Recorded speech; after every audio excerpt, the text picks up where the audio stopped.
A CEO of a high-end restaurant chain is stressed after discovering sales are dropping nonstop and his staff are exhausted and burned out. The next day, he decides to go undercover as a maintenance worker to find out what's happening and is shocked when he witnesses a chaotic kitchen filled with constant shouting. There, he unexpectedly meets a young woman who quietly works late into the night just to protect the only job she has. Her steady determination reaches him deeply. The CEO decides to reveal who he is, turn everything around, and begin changing both her life and the entire company. Before we go back, let us know where you're watching from.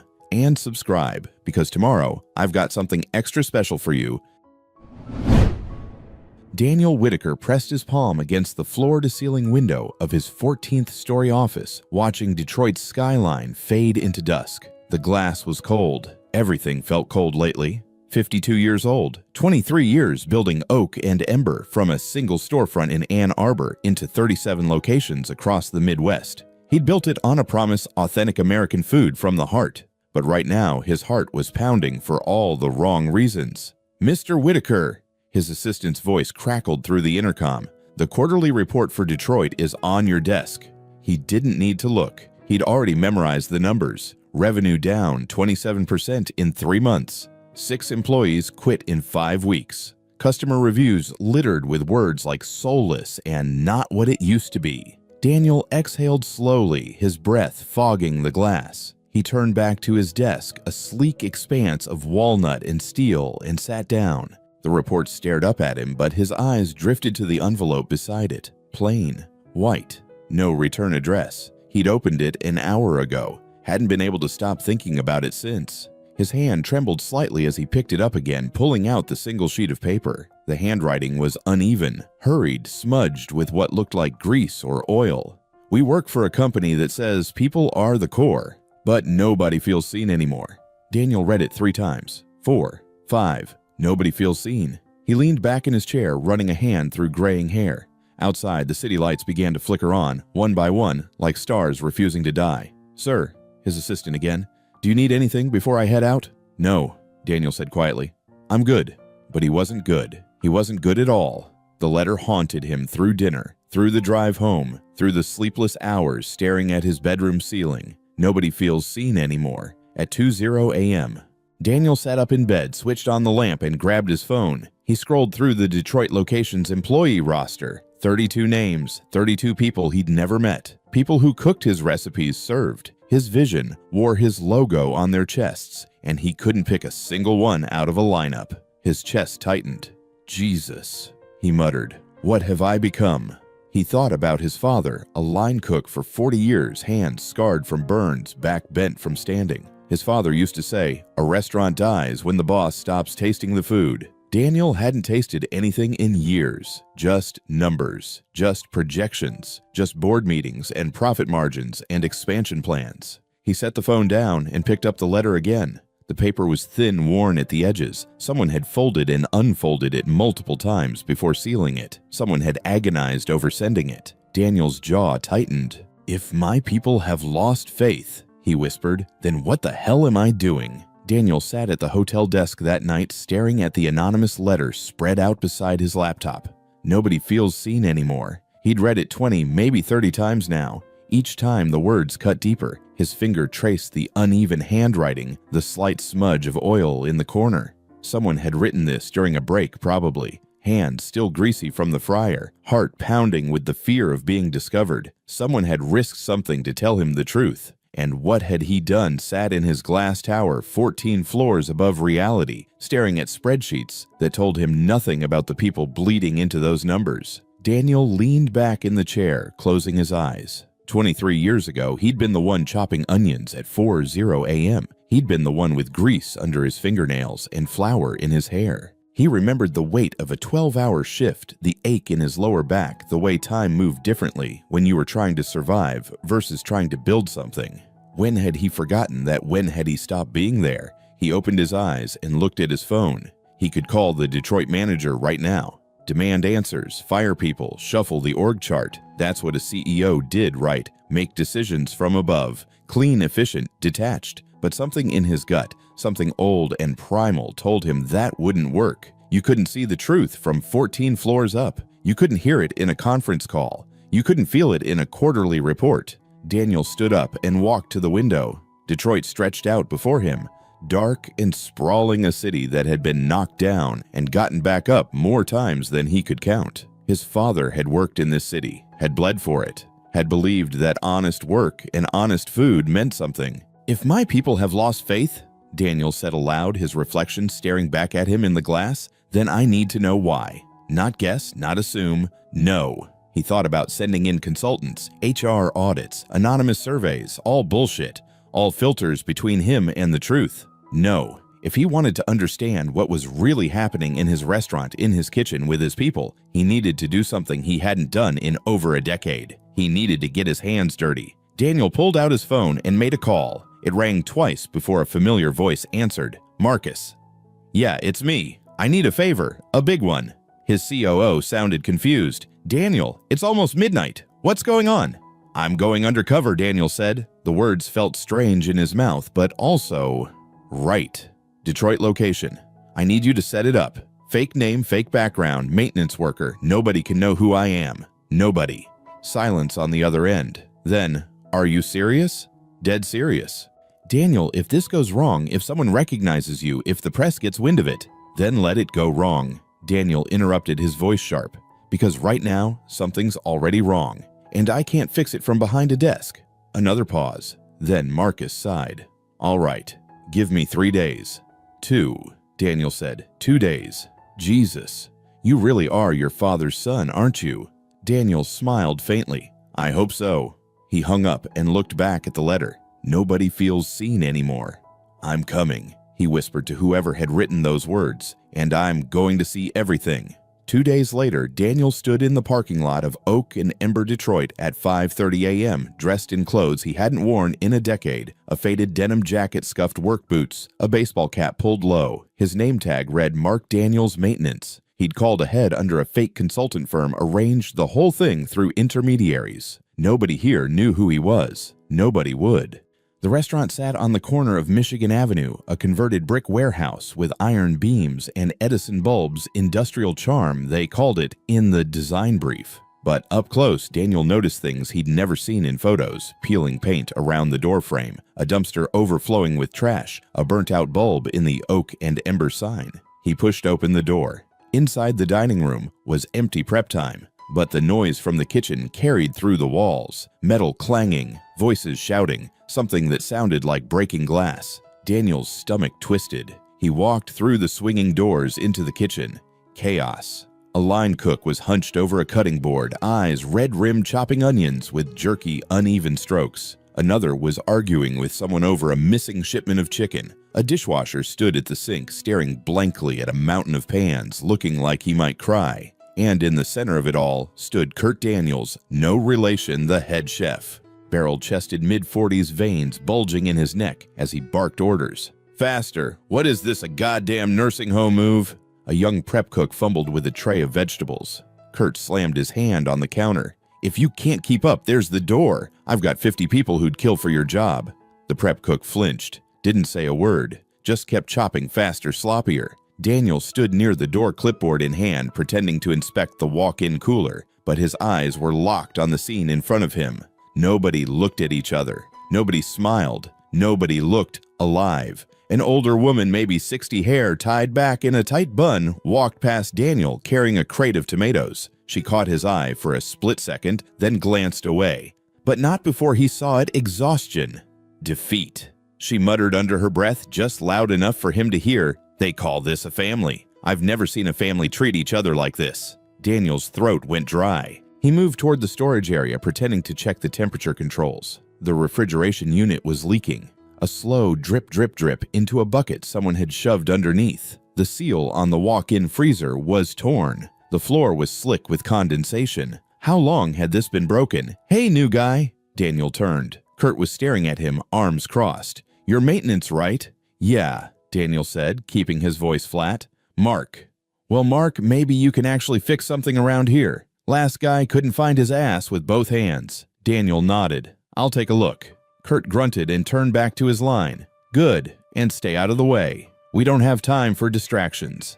Daniel watched him for a moment longer, watched the way Kurt moved all sharp angles and aggression, like a man who'd forgotten what it meant to lead and only remembered how to control. This wasn't a kitchen, it was a pressure cooker about to explode. The day dragged on. Daniel moved through the restaurant like a ghost, tightening bolts, checking pipes, observing everything. Lunch rush came and went in a blur of shouting and chaos. Dinner service was worse, tickets piling up, orders getting mixed, Kurt's voice cutting through the noise like a whip.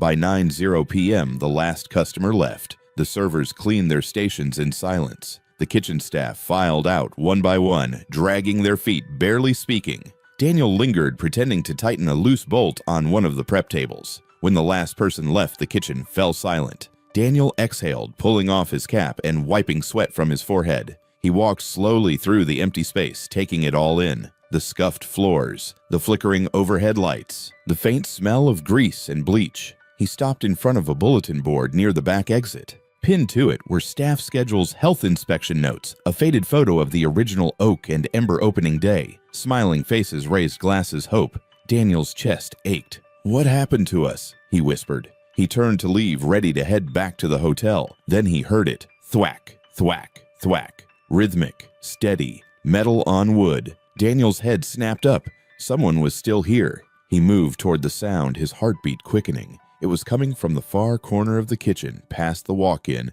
near the prep station. Thwack, thwack, thwack. Daniel stepped around the corner and froze. A young woman stood alone under a single flickering fluorescent light, chopping vegetables with surgical precision. Her back was to him, dark hair pulled into a ponytail, white chef's coat stained and wrinkled. Her hands moved like clockwork, fast, clean, relentless. The clock on the wall read 11:47 p.m. Daniel's breath caught. She didn't even know he was there. Thwack, thwack, thwack. The sound echoed in the empty kitchen, steady as a heartbeat, lonely as a prayer. And in that moment, standing in the cold, dim space, Daniel Whitaker realized something that made his stomach drop. This was the heartbeat of his restaurant, and it was breaking. Daniel stood frozen, watching the woman's hands move in the dim light. The knife rose and fell with mechanical precision. Carrots, celery, onions, each cut identical to the last. Thwack, thwack, thwack. He should leave. Come back tomorrow. But something kept him rooted to the spot. The woman paused, wiping her forehead with the back of her hand. Her shoulders sagged for just a moment, then straightened again.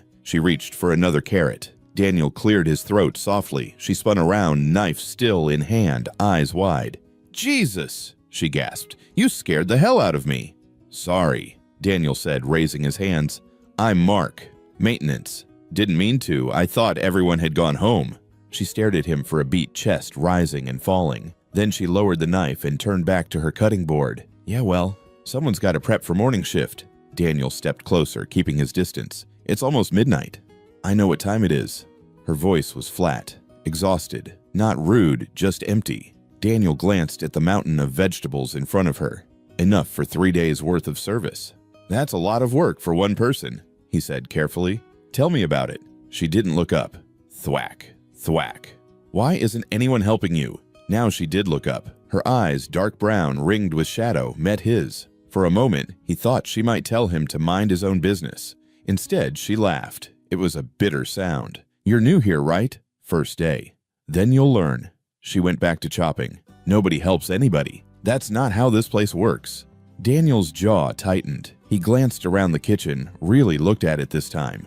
The floor near the dish pit was slick with old grease. The exhaust hood above the grill was caked with carbon buildup. One of the burners had a visible crack. The walk-in door hung crooked on its hinges. "How long has that cooler been leaking?" he asked. "Month, maybe 2. She shrugged. "They keep saying they'll fix it. They never do." "And the burner?" 3 weeks. "Jesus."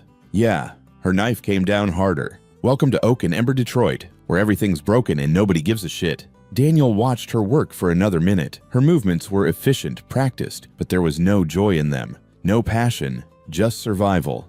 "I'm gonna take a look at that cooler," he said finally. "Knock yourself out." He walked to the walk-in, pulled open the door. Inside, the temperature gauge read 43 degrees. Should have been 38. Condensation dripped from the ceiling. Produce was stacked haphazardly, some of it already showing signs of rot. Daniel's stomach turned. He'd built this company on quality, on care, on respect for the ingredients, for the craft, for the people. What the hell had happened? He stepped back out, closing the door carefully.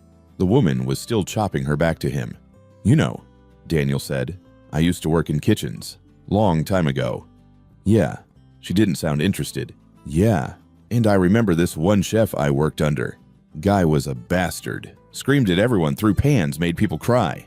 Thwack, thwack. "One day," Daniel continued, "a line cook asked him why he was so angry all the time. You know what he said?" The woman paused, didn't turn around, but she was listening. He said, "I'm not angry, I'm scared, because if I stop pushing, everything falls apart." Silence. "Then what happened to him?" "Heart attack at 52, dead before the ambulance arrived." The woman set down her knife. Her shoulders rose and fell with a deep breath. "That's a real uplifting story, Mark. Just saying. Fear's a shitty motivator." She turned around, then leaning against the counter. For the first time, Daniel got a good look at her face. Mid-20s maybe, pale skin, dark circles under her eyes, a small scar on her chin, pretty in a worn-down kind of way. "You meet Kurt yet?" she asked. "The head chef, yeah." "Then you know what we're dealing with." She crossed her arms. "He wasn't always like this. When he first started, he actually seemed like he cared, but the last 6 months..." She trailed off, shaking her head. "What changed?" "I don't know. Corporate kept pushing for faster service, lower costs, higher profits. Kurt started pushing us. We started breaking. And now..." She gestured at the empty kitchen. "Here we are." Daniel's hands clenched into fists at his sides. Corporate, that was him. He was the one who'd signed off on those directives. Efficiency targets, labor cost reductions, streamlined operations, all those bloodless corporate terms, and they'd bled real people dry. "Listen," the woman said, pushing off the counter. "I appreciate the chat, but I've got another hour of this before I can go home. So..." "Right. Yeah." Daniel nodded. "I'll get out of your way." He turned to leave, then stopped. "What's your name?" She hesitated. "Aria." "Aria." He nodded. "I'm gonna fix that cooler tomorrow. And the burner. And whatever else is broken around here." "Sure you will." Her voice was flat again, disbelieving. "I will. Everyone says that." She picked up her knife. "Nobody ever does."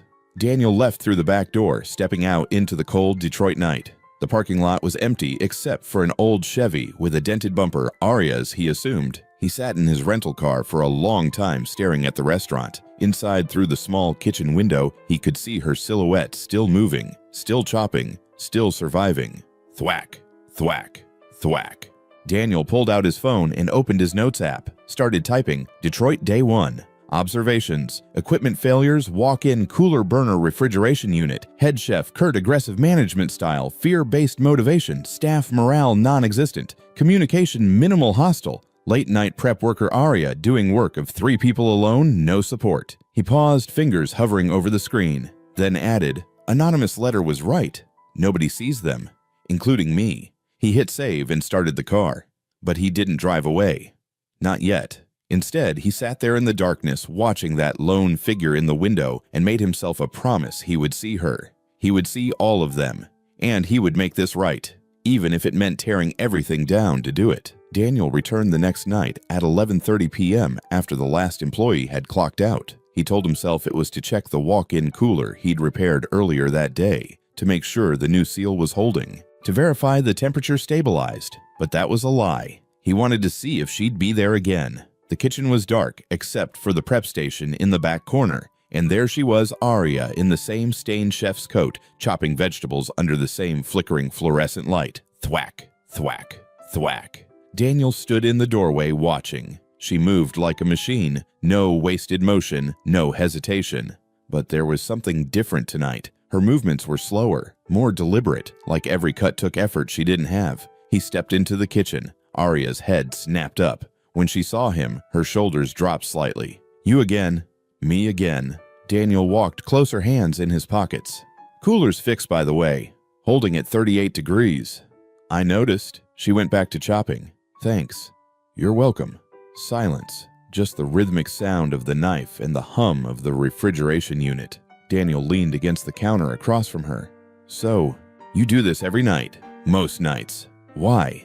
Aria's knife paused mid-stroke. She looked up at him, eyes narrowed. "What do you mean, why?" "I mean," Daniel said carefully, "it's almost midnight. You've been here since 5 this morning. That's 19 hours. Why are you still here? Because someone has to be. She set down the knife, wiping her hands on her apron. Morning shift starts at 6. If I don't prep now, they'll walk into chaos. Orders will back up. Kurt will lose his shit. Customers will complain. And corporate. She stopped herself, shaking her head. Corporate what? Nothing. Forget it. Daniel pushed off the counter, moving closer. No, tell me. Corporate what?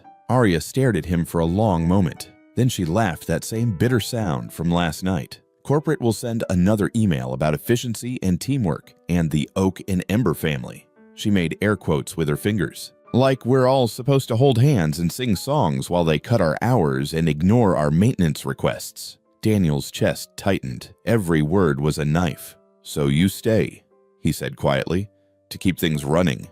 Yeah, that's dedication. No. Arya picked up the knife again. It's not dedication, Mark.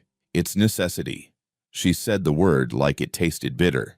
By necessity, Daniel repeated softly. By necessity. Arya started chopping again, harder now. There's a difference. Dedication is a choice. This is just what happens when you don't have options. Daniel watched her work in silence for a few minutes. The fluorescent light above her flickered, casting shadows across her face. That's when he noticed it. Taped to the side of the stainless steel shelf, half hidden behind a stack of cutting boards, a photograph. Daniel tilted his head, trying to see it better. It showed Arya and an older woman both smiling at the camera. They were standing in front of a lake, golden hour light making everything glow. The older woman had her arm around Arya's shoulders. Arya looked younger, maybe 20, 21. Her smile was real, unguarded. Below the photo, written in faded marker, Mom, the last bright day. Daniel's throat went tight. Arya caught him staring. Her expression shifted, something between defensive and vulnerable. What? She said. Nothing. Sorry. Daniel gestured at the photo. That your mom? Arya's jaw clenched. She looked at the photo, then quickly away. Yeah. You too close. We were. Her voice was flat. It's complicated. Daniel knew he should drop it. Knew he was pushing into territory he had no right to enter. But something in her voice, something broken and raw, made him ask, what happened? Arya set down the knife. Her hands were shaking slightly. Nothing. Just old picture. That's all. Arya, it's late, Mark. She turned away from him, reaching for a new bundle of celery. I've got work to do. The dismissal was clear, but Daniel couldn't let it go. Not when he could see the tension in her shoulders. Not when he could hear the strain in her voice. The last bright day, he said softly, reading the caption again. That's a heavy thing to write. Arya's hands stilled. For a long moment, she didn't move, didn't speak. Then, barely audible, it was the last day before everything changed. How long ago? 3 years. 3 years, 2 months, 14 days. She said it like she'd been counting, like every day was carved into her bones. We were at Lake Erie. Just a stupid day trip. She wanted to see the sunset. Daniel waited, didn't push, just listened. Arya picked up the knife again, but didn't start chopping, just held it, staring at the blade. 2 days later, she got hit by a drunk driver on her way home from work. Car jumped the median, 60 miles an hour. She didn't have a chance. Jesus, Arya, I'm so sorry. Yeah, everyone's sorry. Her voice was hollow. Doesn't change anything. Daniel's hands clenched at his sides. He wanted to say something, anything that would make this better, but there was nothing. No words could fix this. She survive? He asked quietly. Arya let out a shaky breath. If you can call it that. She didn't elaborate, didn't explain, just went back to chopping faster now, like she was trying to outrun the conversation. Thwack, thwack, thwack. Daniel watched her for another moment, then made a decision. I'm gonna help you, he said. What? I'm gonna help you prep. 4 hands are faster than 2. Arya looked at him like he'd grown a second head. Your maintenance. I'm also someone who worked in kitchens for 15 years. I know how to use a knife. Daniel grabbed an apron from the hook and tied it around his waist. Show me what needs doing. Mark, you don't have to. I know I don't have to. I want to. He picked up a knife and moved to the cutting board next to hers. Come on, what's next? Arya stared at him. For the first time since he'd met her, something flickered in her eyes, something that might have been surprise, or gratitude, or maybe just confusion that someone actually gave a damn. Onions, she said finally. 50 pounds. Then let's do it. They worked side by side in silence. Daniel's hands remembered the rhythm, the way the knife should feel the angle of the blade, the steady rock of the motion. It had been years, but muscle memory didn't forget. After about 10 minutes, Arya spoke. "You're good at this." "Told you. 15 years. Why'd you stop?" Daniel hesitated. "Got promoted, started managing instead of cooking, then managing the managers, then—" He trailed off. "Then I forgot what it felt like to actually make something with my own hands." Arya glanced at him. "You miss it?" "Yeah," Daniel said softly. "I really do." They kept working. The pile of onions slowly shrank. The fluorescent light continued its irregular flicker. The hum of the kitchen surrounded them, machines breathing metal, settling the world outside locked away. After another 20 minutes, Arya set down her knife and rolled her shoulders. "All right, that's enough for tonight." Daniel looked at the prep. They'd finished in half the time. "See," he said. "Teamwork." Arya almost smiled. "Almost. Thanks, Mark." "Anytime." She started cleaning her station, wiping down the cutting board, organizing her knives. Daniel did the same. That's when he noticed her hands. Her fingers were raw, red and cracked, small cuts healing over old scars, nails chipped and stained. The hands of someone who worked too much, slept too little, never had time to heal. She caught him looking. "Occupational hazard," she said, flexing her fingers. "Comes with the territory. You should wear gloves." "Can't afford to lose the feeling. Need to know what I'm touching." She dried her hands on a towel. "It's fine. I'm used to it." "I'm used to it." 4 words that said everything. Daniel felt something crack inside his chest. This woman, this young woman who should have been following her dreams, building her future, had been ground down into someone who was just used to it. Used to pain. Used to exhaustion. Used to being invisible. And he'd let it happen. Arya untied her apron and hung it up. She grabbed her jacket from a hook by the back door, a worn denim thing with a broken zipper. "You heading out?" Daniel asked. "Yeah, finally." "Where do you live?" Arya paused, hand on the door. Her expression shifted, guarded again. "Why?" "Just making conversation." "Dearborn Heights," she said after a moment. "About 20 minutes from here." "That's not bad." "It's fine." She pushed open the door. Cold air rushed in. "See you tomorrow, Mark." "See you tomorrow." She left. Daniel stood alone in the empty kitchen, staring at the photograph still taped to the shelf. Mom, the last bright day, a day at the lake, sunset, smiles. 2 days before everything shattered. Daniel pulled out his phone and took a picture of the photo, not to invade her privacy, but to remember, to hold on to this moment, to make sure he never forgot what he'd seen tonight. A young woman chopping vegetables at midnight, not because she wanted to, because she had to. By necessity.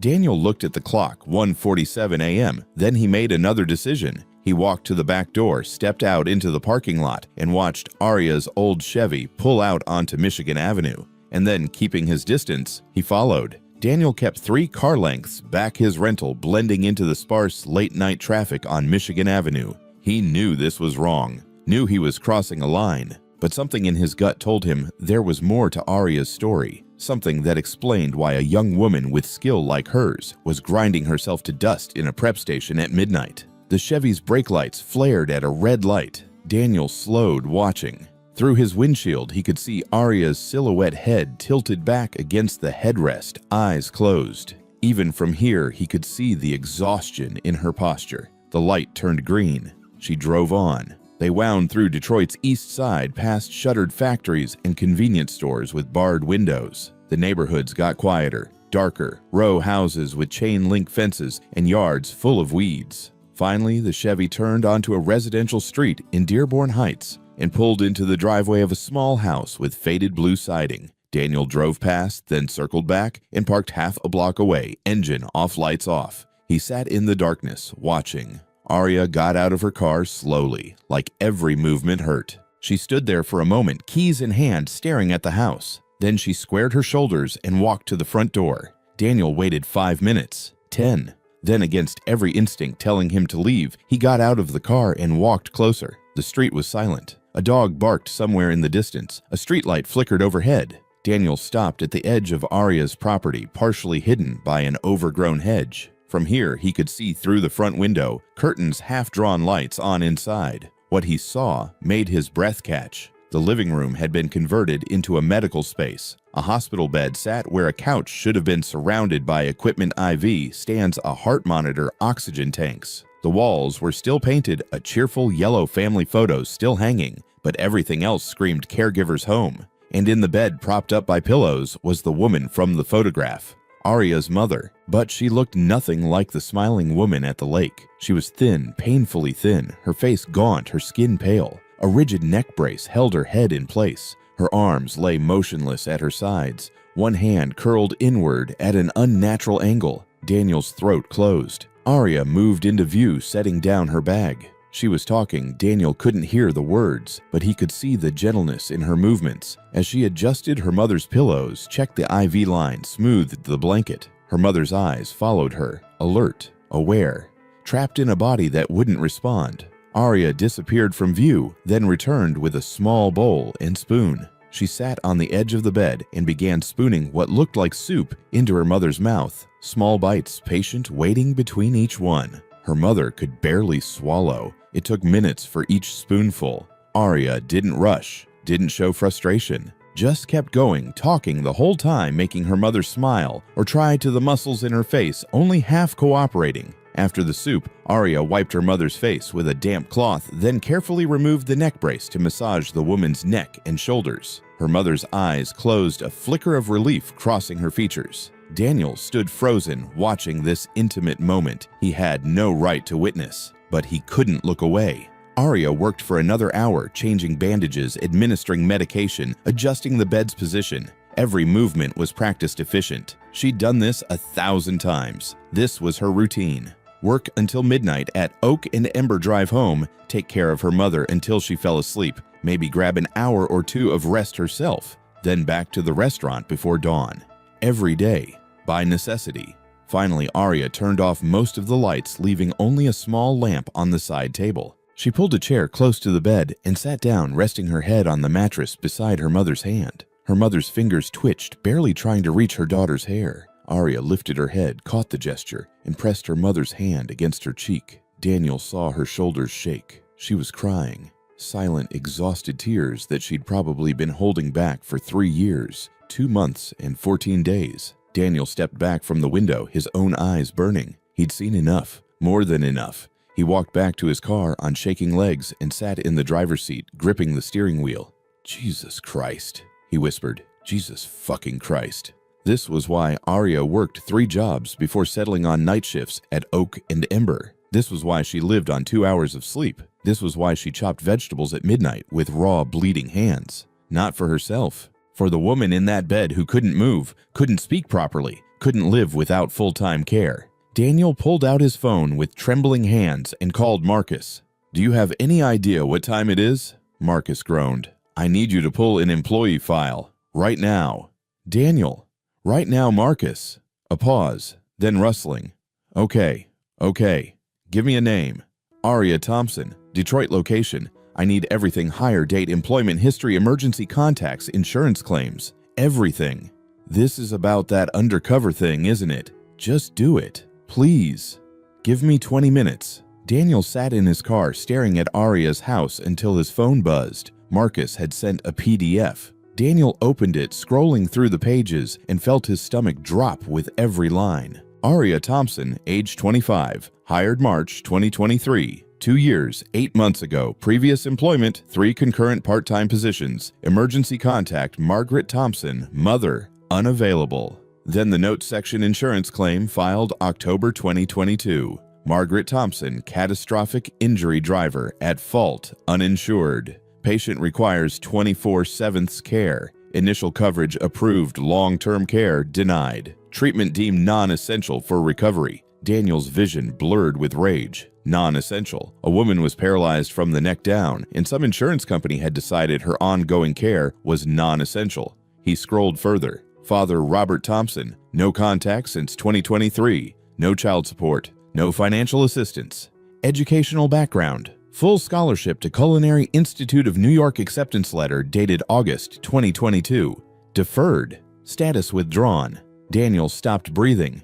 She'd had a full scholarship to one of the best culinary schools in the country, and she'd given it up. Daniel looked back at the house. The lights were off now, except for the small lamp by the bed. Aria was probably trying to sleep in that chair, knowing she had to be back at the restaurant in 4 hours. He opened the photos on his phone and stared at the picture he'd taken the photograph taped to the shelf.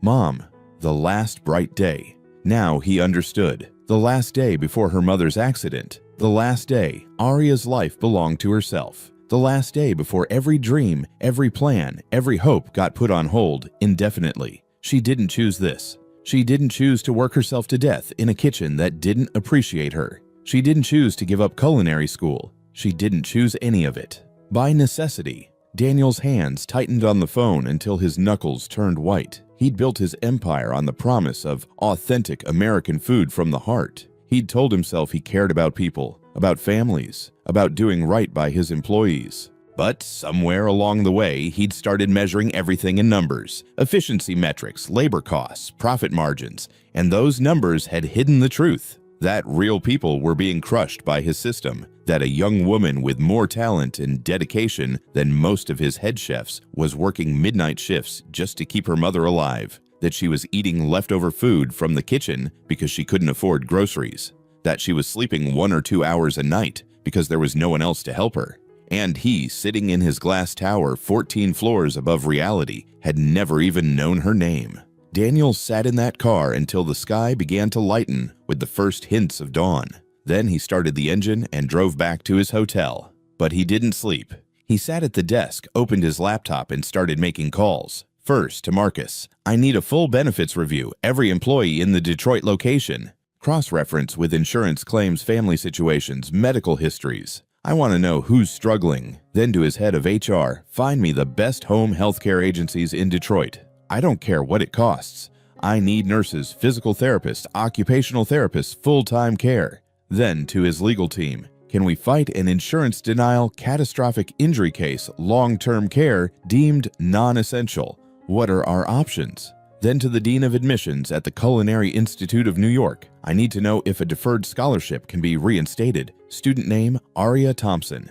Yes, I know it's 6 in the morning. This is important. By the time the sun rose over Detroit, Daniel had made 17 calls. And he was just getting started because he'd seen the truth now. And there was no going back. Daniel didn't go back to the restaurant that day. Instead, he sat in his hotel room laptop, open phone pressed to his ear. Marcus, I need everything on Aria Thompson. Employment history, insurance claims, family situation, everything. Daniel, it's 6 in the morning. I don't care what time it is, I need it now. An hour later, Marcus called back. You sitting down? Marcus asked. Just tell me. Marcus's voice was tight. Her mother was hit by a drunk driver 3 years ago, head-on collision. The guy's BAC was .19. Daniel's jaw clenched. Injuries. Spinal fracture C4-C5, complete paralysis below the neck. Marcus paused. She survived, but she needs round-the-clock care. Feeding tube oxygen, physical therapy, the works. Insurance? That's where it gets worse. Marcus's voice dropped. They covered the initial hospitalization and 6 months of rehab. Then they cut her off, said further treatment wasn't medically necessary. Daniel's fist slammed onto the desk. She's paralyzed, and they said treatment isn't necessary. That's what the claim denial says. Jesus Christ. Daniel stood up pacing. What about the father? Robert Thompson left 6 months after the accident. No contact since. No child support. Nothing. Daniel's vision blurred with rage. So Aria's been doing this alone. For 3 years. Marcus hesitated. Daniel, there's more. She had a full scholarship to the Culinary Institute of New York. Full ride, tuition, room board, everything. She was supposed to start 2 weeks after her mother's accident. Daniel stopped pacing. What happened? She deferred, then withdrew completely. Marcus's voice softened. She gave up culinary school to take care of her mom. The air left Daniel's lungs. How much debt is she carrying? He asked quietly. Papers rustled on the other end. Medical bills, credit cards, payday loans. Totals around $143,000. And her income from us. $2,100 a month. She's classified as part-time, so no benefits. Daniel felt sick. She's short over $1,000 every month. Yeah, and based on her bank records, she's been covering the gap with high-interest loans and maxed-out credit cards. Marcus paused. Daniel, she's drowning. She's been drowning for years. Daniel sat back down heavily. His hands were shaking. What about her work history, he asked. Before Oak and Ember, she juggled 3 part-time jobs, diner, catering company, grocery store, all minimum wage. She took the night shift with us because it paid 50 cents more per hour and let her be home during the day with her mother. The county doesn't provide care. 4 hours a week, that's it. 4 hours. Out of 168 hours in a week, Arya got 4 hours of help. The rest was all on her. Send me everything, Daniel said. Every document, every record. What are you planning? Daniel looked out the window at Detroit's skyline, the city beginning to wake up. I'm planning to fix what I should have seen 3 years ago. 20 minutes later, Daniel's email pinged. He opened the attachments Marcus sent and started reading. The insurance denial letter made his blood boil. Patient has reached maximum medical improvement. Continued nursing care not medically necessary. Margaret Thompson couldn't feed herself, couldn't move, couldn't breathe without assistance, and some insurance adjuster had decided she didn't need help. Daniel kept reading. Arya's loan documents showed interest rates that should have been illegal. 340% APR on a payday loan. 3 credit cards maxed at their $5,000 limits. Collection notices for overdue medical bills. Every page was another knife in his chest. Then he found it, the scholarship letter from the Culinary Institute. Dear Miss Thompson, we are pleased to offer you a full merit scholarship. And below it, in Arya's handwriting, dated 2 weeks after her mother's accident, thank you for this incredible opportunity. Unfortunately, due to unforeseen family circumstances, I must respectfully defer my enrollment. I hope to reapply when my situation allows. She'd been so close, so goddamn close to her dream. And it had all been ripped away by a drunk driver and a system that didn't give a damn. Daniel opened a new document and started typing his fingers, moving fast and angry. Immediate action required. Arya Thompson. He didn't stop until he'd outlined everything: full medical coverage for Margaret's salary increase and reclassification for Arya, online culinary courses, home modifications, legal support for the insurance appeal. He calculated the cost. Nearly $200,000 for one employee. The board would lose their minds. His CFO would probably quit. The shareholders would demand explanations. Daniel didn't care. He hit send on the email to Marcus, then immediately called him. Did you get it? Daniel asked. Yeah, I'm reading it now. Marcus was quiet for a moment. Daniel, this is a lot. I know. The board. I don't care about the board. The budget implications? Marcus. Daniel's voice was steel. I built this company by telling myself I cared about people, that we were different, that we valued our employees. He paused. I was wrong. We weren't different. We were just better at hiding how little we actually gave a damn.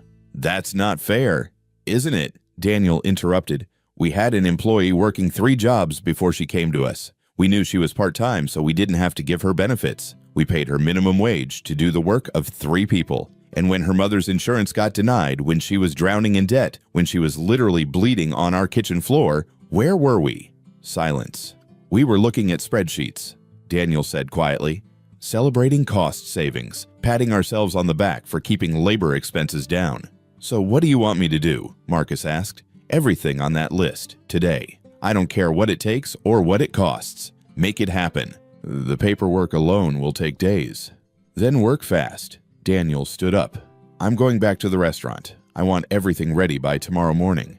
Tomorrow? That's impossible. Figure it out, Marcus, because I'm done letting this company crush people while I pretend we're doing good. He hung up before Marcus could argue. Daniel stared at his phone for a long moment, then opened his photos. The picture he'd taken last night, the photograph taped to Arya's prep station. Mom, the last bright day. 2 women smiling at a lake, completely unaware that in 48 hours their entire world would shatter. Daniel thought about his own father, the line cook who'd worked himself to death because he believed in honest work and honest food, who'd told Daniel that a restaurant dies when the boss stops caring about the people.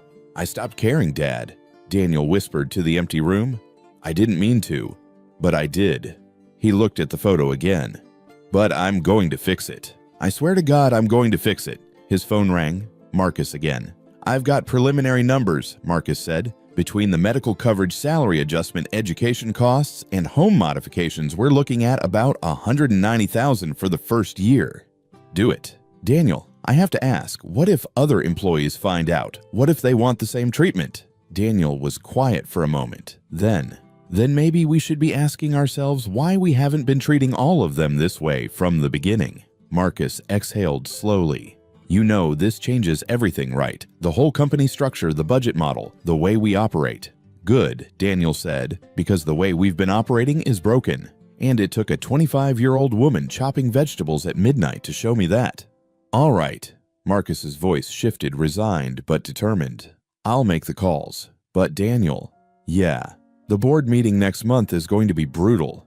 Let it be brutal. Daniel looked out at the city again, at the sun climbing higher. I'd rather face an angry board than look at myself in the mirror and see someone who let Aria Thompson drown while I counted profits. He hung up and sat down at the desk one more time. He pulled up Aria's employee photo, a standard headshot from her hire date 2 years ago. She looked younger, hopeful, like she still believed things might get better. Daniel wondered how long that hope had lasted. A month, too. How long before the midnight shifts and the mounting debt and the sheer impossibility of it all had ground that hope into dust. He closed the laptop and grabbed his jacket. Time to go back to the restaurant. Time to face what he'd let happen in his own house. And time to make damn sure it never happened again. Daniel arrived at Oak and Ember, Detroit at 4:30 p.m. just as the dinner prep was ramping up. The kitchen was already chaos, Kurt barking orders, line cooks scrambling tickets piling up on the expo station. And there in the back, prepping vegetables like always, was Aria. She looked worse than yesterday. Dark circles deeper, hands moving slower, a slight tremor in her fingers. Daniel busied himself checking the walk-in temperature, the burners, the dish pit, anything to stay close without being obvious. That's when he overheard Kurt on his cell phone near the office. Yeah, I got the email, Kurt was saying. Night shift cut effective immediately. Corporate says it's a cost-saving measure. Daniel's blood ran cold. He stepped closer, pretending to inspect a pipe. I don't care what their reasoning is, Kurt continued. I'll make it work. Aria can just prep faster during the day. If she can't handle it, we'll find someone who can. Daniel's fists clenched. That order had come from headquarters, from his finance team. From a directive he'd probably signed off on months ago without thinking about what it actually meant. Cost-saving measure. Translation, cut the hours of the person keeping this place running so the spreadsheet looks better. Kurt hung up and walked back into the kitchen. Aria, he shouted. Got news from corporate. Night shifts are done. Your day shift only now, starting tomorrow. Aria's knife stilled mid-chop. She turned slowly, face pale. What? You heard me. Day shift, 6 a.m. to 2 p.m., no more overnight prep. But, Aria's voice was tight. Who's going to do the prep for morning service? Kurt shrugged. You'll do it during your shift, before the rush. That's impossible. There's not enough time. Then work faster. Kurt crossed his arms. Look, I don't make the rules. Corporate wants to cut costs, we cut costs. You don't like it, there's the door. Aria stared at him. Daniel could see her mind racing, calculating. Day shift meant she couldn't be home with her mother during the day, couldn't be there when the physical therapist came, couldn't feed her lunch. Couldn't I need the night shift, Aria said, her voice cracking. Please, I can't do days. Not my problem. Kurt, please. Are you deaf? Kurt's face reddened. The decision's made. Day shift or no shift. Your choice. Aria's hands were shaking now. I can't. Then quit. Kurt turned away. I've got 50 applicants who'd love your job. Daniel watched Aria's face crumble. She turned back to her cutting board, picked up the knife, and started chopping again. But her hands were trembling so badly the cuts were uneven. Dangerous. Aria, one of the line cooks said softly, maybe you should take a break. I'm fine. You don't look. I said I'm fine. She bore down on the knife, cutting faster, harder, like she was trying to outrun the panic rising in her chest. Daniel started moving toward her. That's when it happened. The knife slipped. Aria gasped a sharp, wounded sound and jerked her hand back. Blood welled up across her palm, dark and fast. Shit, she whispered, then louder, shit. The knife clattered to the floor. Aria pressed her other hand against the wound, but blood seeped through her fingers, dripping onto the cutting board, the counter, the floor. She swayed. Aria! The line cook stepped forward. You okay? I'm fine, Her knees buckled. Daniel lunged forward, catching her before she hit the ground. Whoa, I got you, he said, lowering her carefully to sit on the floor. Aria's face was white, her breathing shallow. Blood ran down her wrist, staining her chef's coat. Let me see, Daniel said, gently pulling her hand away from the wound. The cut was deep. Not life-threatening, but bad. She needed stitches. "Someone get the first aid kit," Daniel shouted. Kurt appeared, looking annoyed. "What the hell happened?" "She's hurt," Daniel snapped. "Where's your first aid kit?" "Office, but get it, now." Something in Daniel's voice made Kurt move. Daniel wrapped Arya's hand in clean towels from the dish station, applying pressure. She was shaking, tears streaming down her face. "I'm sorry," she whispered. "I'm so sorry. I can't lose this job. I can't." "Shh, you're not losing anything." Daniel kept his voice calm, even though rage was boiling in his chest. "Just breathe, okay, breathe."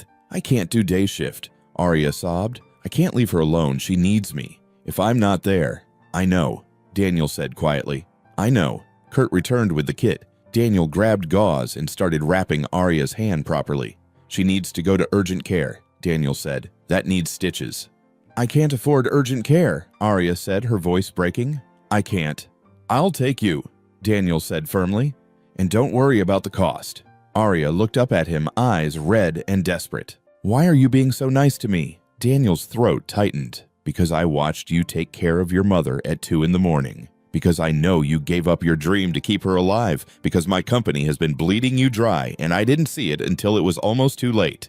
Because someone should," he said instead. Kurt crossed his arms. "If she leaves now, she's done for the day. I can't have people walking off shift." Daniel stood slowly still, holding Arya's injured hand. He looked Kurt dead in the eye. "She's bleeding through a towel. She's going to urgent care. And if you have a problem with that, take it up with me." Kurt blinked, surprised by the edge in Daniel's voice. "Who the hell do you think you are?" Daniel almost told him. Almost ripped off the mask right there.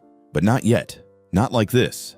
"I'm someone who gives a damn," Daniel said coldly, "which is more than I can say for you."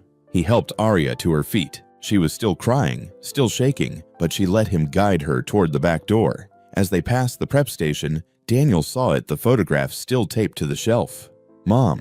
The last bright day. He looked at Arya, at her blood-soaked hand, at her exhausted, terrified face, and made his decision. Tomorrow, he was going to fix this. Tonight, he was going to make sure she survived. The urgent care doctor put 7 stitches in Arya's hand and prescribed antibiotics and rest. Daniel paid the $340 bill without blinking. Arya tried to protest, "I'll pay you back, I swear." But Daniel just shook his head. "Don't worry about it." He drove her home. She was quiet the whole way, staring out the window, her bandaged hand resting in her lap. When they pulled up to her house, she didn't move. "I'm going to lose my job," she said flatly. "No, you're not. You didn't see Kurt's face. He's been looking for a reason to fire me for months." She laughed bitterly. "And I just gave him one." "Arya. And even if he doesn't fire me, I can't do day shift. I can't." Her voice broke. "My mom needs me. She can't be alone all day. The county only provides 4 hours of in-home care a week." 4 hours. That's nothing.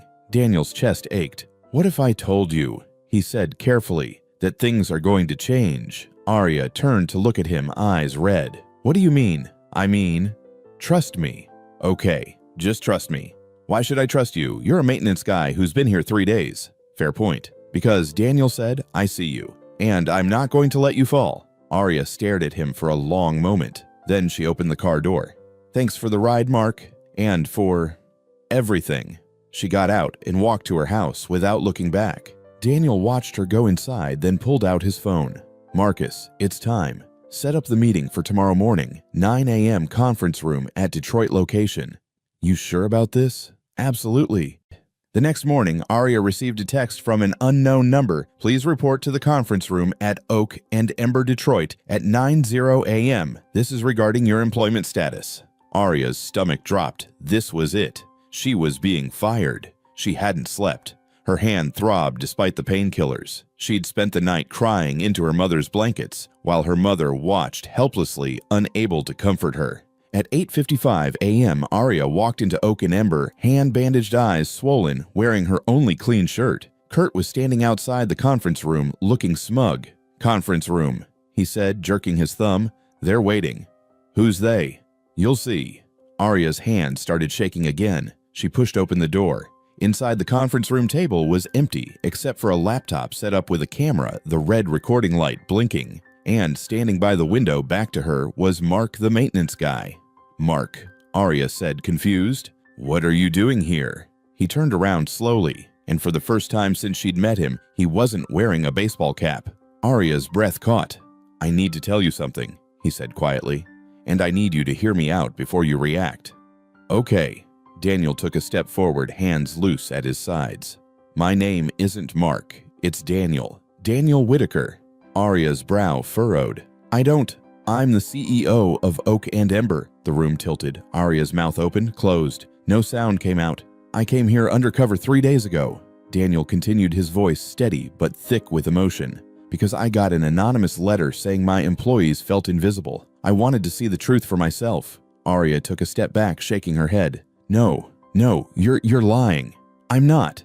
You followed me. Her voice rose sharp and furious. "You watched me in my house. You saw my mother." "Yes." "What gives you the right?" Arya's scream echoed off the walls. "You spied on me. You let me talk to you. You helped me prep you. Jesus Christ.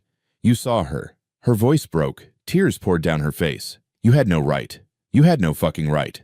"You're absolutely correct," Daniel said, and his voice cracked too.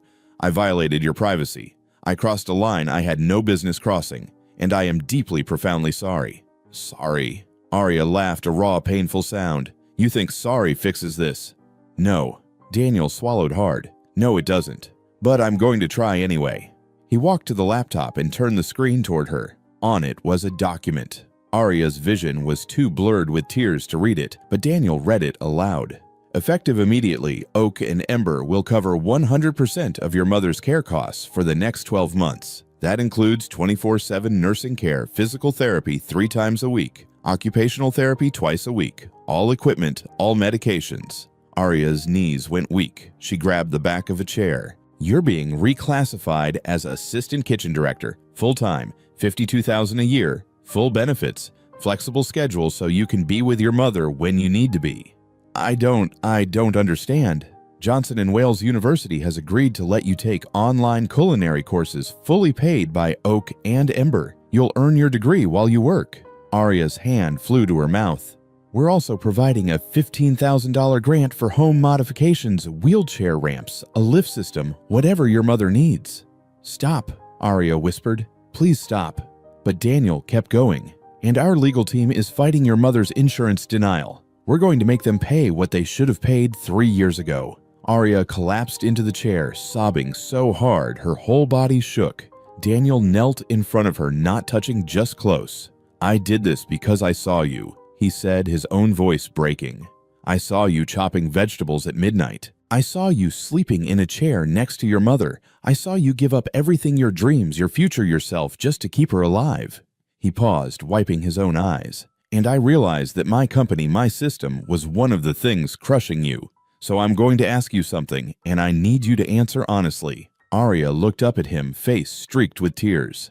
"Am I doing this because of the camera?" Daniel gestured at the laptop. "Or am I doing this because I actually see you?" Arya's breath hitched. She stared at him, at this man who'd lied to her, who'd invaded her privacy, who'd seen her at her most vulnerable, but who'd also knelt beside her when she was bleeding, who'd driven her to urgent care and paid the bill, who'd chopped onions with her at midnight without being asked, who'd looked at her like she mattered. "Recognition," she whispered, "not charity." Daniel nodded, tears running down his face. "Recognition, not charity." Arya stood up slowly. Her legs were shaking. "I'm still angry at you," she said. "You should be. I might be angry for a long time. I understand. But," her voice broke, "but I also haven't been able to sleep in 3 years. And you're telling me I can sleep now." "Yeah," Daniel said softly. "You can sleep now." Arya covered her face with her hands and cried deep, wrenching sobs that sounded like they'd been trapped inside her for years. Daniel stood and hesitantly opened his arms. Arya crashed into him, and he held her while she fell apart. "Thank you," she sobbed into his shoulder. "Thank you, thank you, thank you." "You're welcome," Daniel whispered. "And I'm sorry for all of it." They stood there for a long time, two strangers bound by broken systems and second chances. When Arya finally pulled back, Daniel handed her a tissue. "There's one more thing," he said. "I don't think I can handle one more thing." "This one's easy." He smiled. "Take the rest of the week off. Paid. Your mom's first nurse starts tomorrow morning at 8. Arya laughed through her tears. "I don't even know what I'd do with time off." Sleep, Daniel said. You're going to sleep. 1 month later, Arya stood in her kitchen, her actual kitchen, not the oak and ember one, and stared at the ingredients spread across the counter. Butter, flour, cinnamon, apples. She hadn't cooked for pleasure in 3 years. Cooking had been survival, necessity, a means to a paycheck that kept the lights on and the medical supplies stocked. But today, her mother was resting comfortably in the living room with Nurse Patricia, a kind woman in her 50s who'd been coming every weekday for the past month. Today, Arya had 3 hours to herself, and she wanted to bake. She tied on an apron, a new one not stained with grease or blood, and started measuring flour. Her hands remembered the rhythm, the way dough should feel, the satisfaction of something coming together under your fingers. From the living room, she heard her mother laugh, actually laugh at something Patricia said. Arya's throat tightened. That sound. She'd almost forgotten what her mother's laugh sounded like. The apple pie went into the oven. Arya set a timer, then walked into the living room.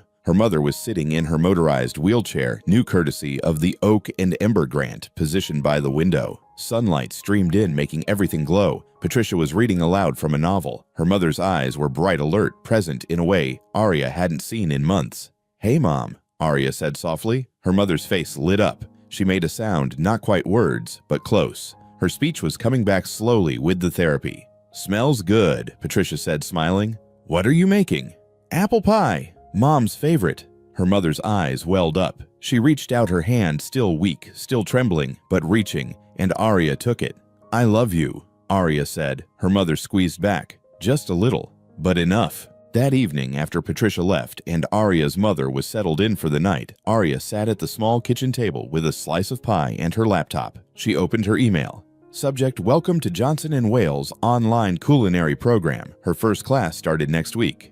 Introduction to Culinary Arts Theory. She'd be doing the coursework at night after her mother was asleep, but on a schedule she controlled. No more midnight prep shifts. No more choosing between sleep and survival. Just learning, growing, becoming the chef she'd always dreamed of being. Arya clicked on the course syllabus and felt something unfamiliar bloom in her chest. Hope.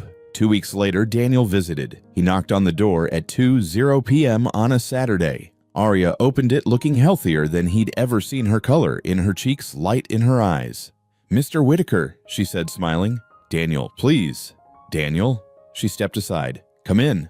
The house had changed. A ramp led to the front door. Inside the living room was brighter new curtains, fresh paint, medical equipment organized neatly instead of cluttering every surface. And in the center of it all, in her wheelchair by the window, was Margaret. She looked up when Daniel entered and smiled.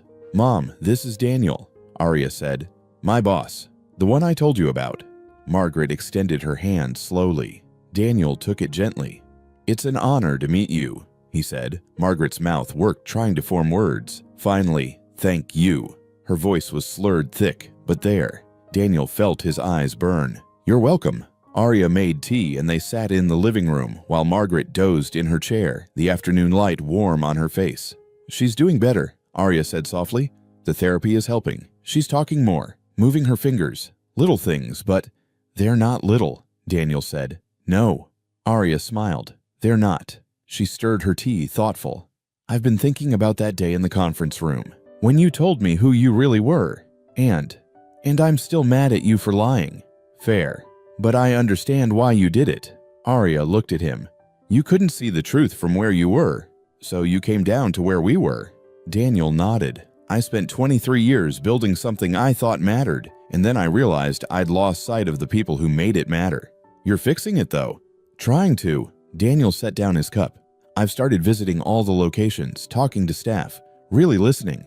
We've changed policies, better healthcare, mental health support equipment upgrades, profit sharing." "That's good."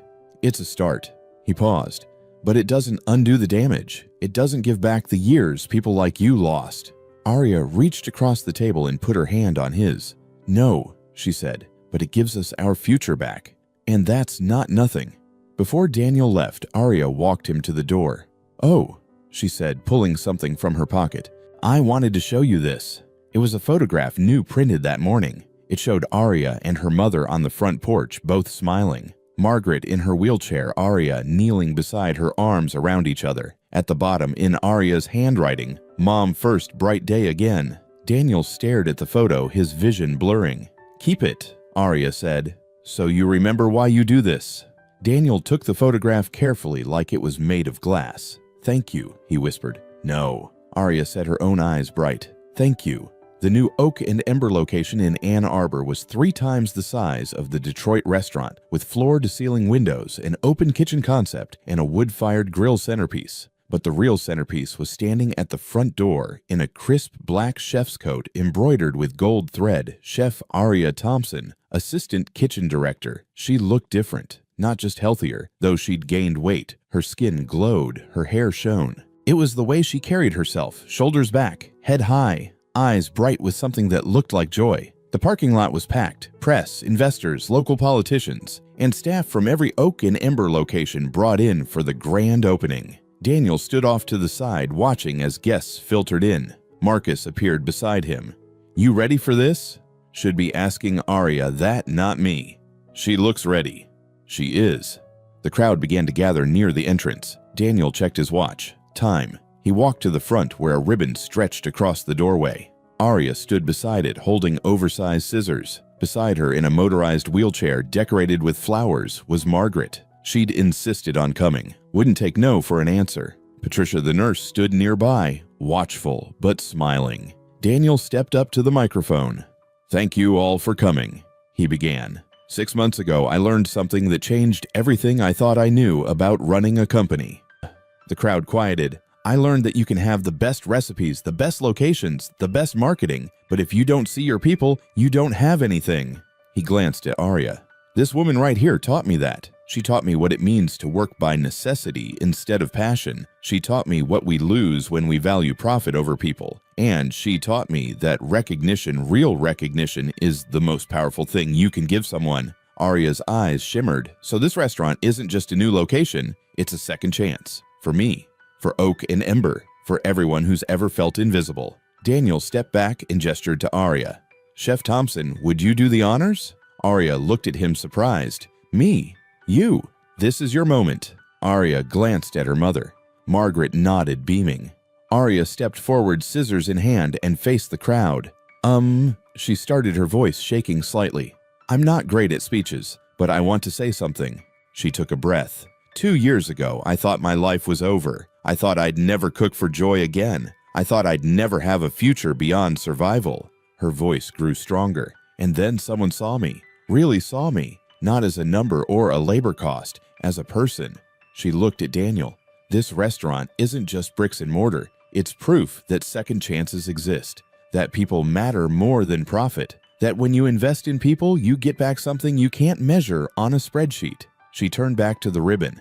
"This is for everyone who's ever felt invisible, who's ever worked midnight shifts just to survive, who's ever had to choose between their dreams and the people they love." She raised the scissors. "You're seen. You matter. And you deserve a second chance, too." She cut the ribbon. The crowd erupted in applause. People poured into the restaurant. The kitchen staff started service, beautiful plates of food cooked with precision and care. And the dining room filled with laughter and conversation. Daniel found Arya in the kitchen an hour later, directing her team with calm confidence. "How's it feel?" he asked. Arya grinned. "Like I'm exactly where I'm supposed to be." "You are." She plated a dish, seared salmon with roasted vegetables and herb butter, and handed it to Daniel. "Try this. New recipe." Daniel took a bite. Flavors exploded on his tongue, perfectly balanced, beautifully executed. "That's incredible." "I know." Arya winked. "I'm pretty good at this." Daniel laughed. "Yeah, you really are." At the end of the night, after the last guest left and the kitchen was clean, Arya wheeled her mother out to the parking lot. Daniel walked with them. The sky was clear stars, bright overhead, the kind of night that felt like new beginnings. Margaret looked up at Arya and said slowly, but clearly, "Proud of you." Arya knelt beside the wheelchair, taking her mother's hands. "I couldn't have done this without you, Mom. You're the reason I never gave up." Margaret smiled, then looked at Daniel. "Thank you." "No, ma'am," Daniel said, his voice thick. "Thank you for raising someone this extraordinary." As they drove away, Daniel stood in the empty parking lot, watching their taillights disappear. Marcus appeared beside him again. "That was quite a night." "Yeah.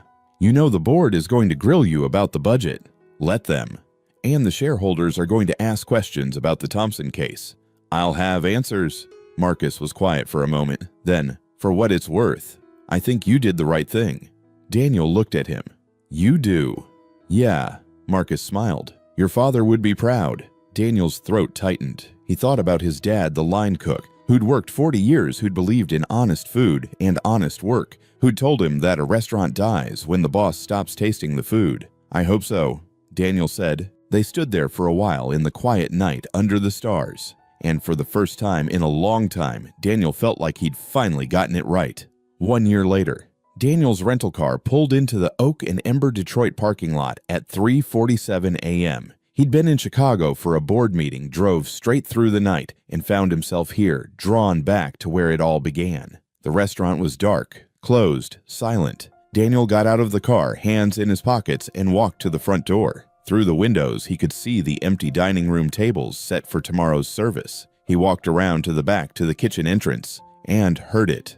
Thwack, thwack, thwack. His heart jumped. But this time it wasn't lonely, wasn't desperate. This time it was accompanied by voices, laughter, music playing softly from someone's phone. Daniel peered through the kitchen window. Inside, under bright, steady lights, no more flickering fluorescence, a full team was prepping for the morning. And leading them, demonstrating proper knife technique to two young cooks, was Aria. She looked radiant. Her hair was pulled back in a neat ponytail. Her chef's coat was crisp and clean. Her movements were confident, graceful, and she was smiling.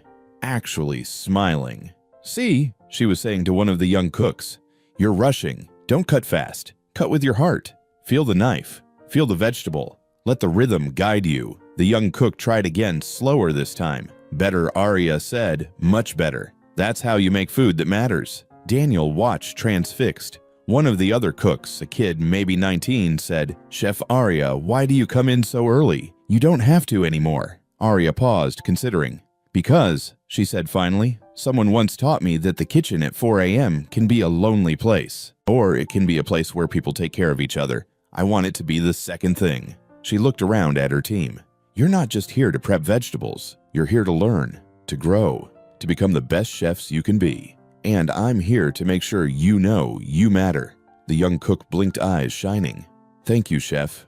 Don't thank me. Just pass it forward. Daniel felt tears on his face. This was what he'd been searching for. Not the profit margins, not the expansion plans, not the awards or the press coverage. This, a kitchen full of people who felt seen, who felt valued, who were learning and growing and becoming something more than they'd been yesterday. This was the heartbeat he'd lost, and Aria had helped him find it again. Daniel knocked softly on the kitchen door. Aria looked up surprised. Then she smiled and walked over, opening the door. Daniel, what are you doing here? I was in the neighborhood, he said, smiling through tears. At 4 a.m. Couldn't sleep. Aria studied his face, then nodded. Come in. He stepped into the warm kitchen. The team looked up curious. Everyone, this is Daniel Whitaker, our CEO. A ripple of recognition, nervous smiles. Don't mind me, Daniel said. Just wanted to see how things were running. Want to help? Aria held out a knife. We've got 50 pounds of onions that need chopping. Daniel laughed. You remember? Of course I remember. He took the knife tied on an apron and stepped up to a cutting board beside her. Side by side they worked. Thwack, thwack, thwack. But this time the sound wasn't lonely. It was a symphony. As dawn broke over Detroit, the first rays of sunlight streamed through the kitchen windows. The prep was done. The team was ready. The restaurant would open in 2 hours and everything was perfect. Aria and Daniel stood by the back door watching the sunrise. You know, Aria said, a year ago I was standing in this exact spot chopping vegetables alone in the dark, wondering if I'd survive another day. And now I'm teaching others how to survive. She smiled. How to do more than survive. How to thrive. Daniel looked at her. You've come so far. We both have. They stood in comfortable silence, watching the sky turn from gray to gold to brilliant blue. Thank you, Daniel said finally, for not giving up, even when you had every reason to. Thank you, Aria replied, for seeing me, for reminding me that I'm more than just a body filling a shift. You always were. I know that now. Daniel's phone buzzed. A text from Marcus Board, meeting in 3 hours. Need you back in Ann Arbor. Daniel sighed. I have to go. I know, but I'll be back. I'm visiting all the locations this quarter. Really visiting. Not just conference rooms, kitchens. Good. Arya held out her hand. See you soon, Daniel. He took her hand, then pulled her into a hug. You saved me, he whispered. You know that, right? We saved each other, Arya whispered back. Daniel drove away as the sun climbed higher, painting the city in shades of gold and promise. In his rear-view mirror, he saw Oak and Ember Detroit lights on doors, opening staff arriving for the day shift. And in the window, he saw Arya waving. Not the broken woman chopping vegetables at midnight, the chef she was always meant to be. Daniel pulled over a few blocks away and took out his phone. He opened his photos and scrolled to 2 images side by side. The first mom, the last bright day. Arya and her mother at the lake before everything shattered. The second mom, first bright day again. Arya and her mother on the porch, healed and whole and smiling. He stared at those photos for a long time. Then he added a third photo, one he'd taken this morning, through the kitchen window. Arya teaching her team surrounded by light and laughter and hope. Below it, he typed a caption, "From darkness to dawn." This is what recognition looks like. He sent it to Marcus with a message. Show this to the board. Tell them this is our new metric for success. Then he started the car and drove toward the sunrise. Because sometimes the best way to measure a company's worth isn't in dollars and cents. It's in the number of people who feel seen, who feel valued, who get a second chance at their dreams, and who pass that light forward to others in the dark. Join us to share meaningful stories by hitting the like and subscribe buttons. Don't forget to turn on the notification bell to start your day with profound lessons and heartfelt empathy.